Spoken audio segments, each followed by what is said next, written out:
Dakle, obnovom riblje pijace, najstarije pijace u Novom Sadu, utičemo na oživljavanje starih urbanih prostora Novog Sada.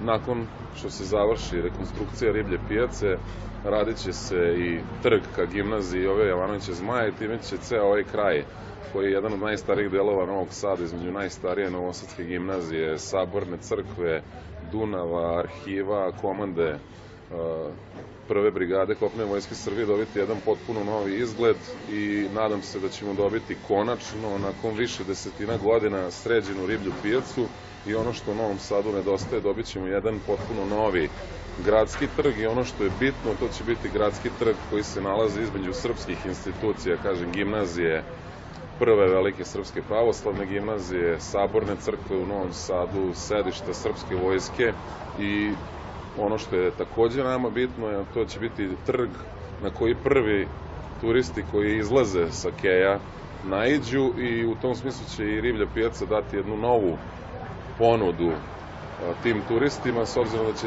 ceo jedan deo nove riblje pijace biti posvećen upravo etnoturizmu i bit će urađen u srpskom vojvođanskom etno stilu i nadam se da ćemo na taj način doprineti jednoj boljoj i kvalitetnijoj turističkoj ponudi Novog Sada. Ove godine se planira završetak prve faze obnavljanja svih lokala na riblje pijaci. Radi se o 50 lokala, uloženo je 16 miliona dinara u renoviranje samih lokala, radit će se krovopokrivački radovi, limarski, bravarski radovi, fasaderski radovi. Naravno, cilj je da napravimo unificirane lokale koji su dostojni centra Novog Sada i koji će biti dostojni turističke ponude Novog Sada. Također radit će se i pokretne tezge i novi montažni objekti koji će zameniti dosadašnje limene objekte. U te radove je uloženo oko 2,5 miliona dodatno dinara.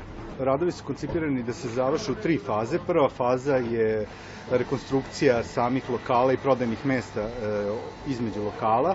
U drugoj fazi će se razviti sanacija kolovoza, zatim infrastrukture, vodovoda, kanalizacije, struje, postavljanje mobilijara, rasvete i treća faza je nakon toga rekonstrukcija, odnosno sanacija prodajnih tezgi, odnosno betonskih tezgi koja čini dušu i istoriju ovog dela grada koja datiraju iz neke 52. godine prošlog veka.